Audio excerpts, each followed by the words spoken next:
শিলিগুড়ি থেকে মাত্র 41 কিলোমিটার দূরেই আছে বাগরাকোট লুপ ব্রিজ। 30 to 35 মিনিটসেই তোমরা পৌঁছে যেতে পারবে বাগরাকোট লুপ ব্রিজ। তো এটাই তো ওয়েদার, কি করছো বাড়িতে বসে? চাও একবার গিয়ে ঘুরে আসো। শিলিগুড়ির ক্লান্তি কাটিয়ে একটি সুন্দর ঠান্ডা বাতাস অনুভব করতেই আজকে আমরা চলে গেছিলাম লুপ ব্রিজে। আমরা 4 বন্ধুরা মিলে চলে গেছিলাম।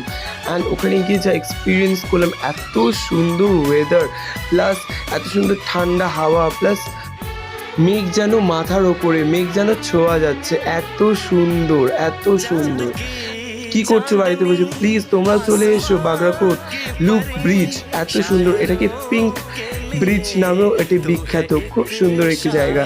তারপর আমরা ওখান থেকে চলে গেলাম কার্শিয়াংয়ের ভিডিওটা আমি নেক্সট ব্লগে দিচ্ছি। Till then, with music.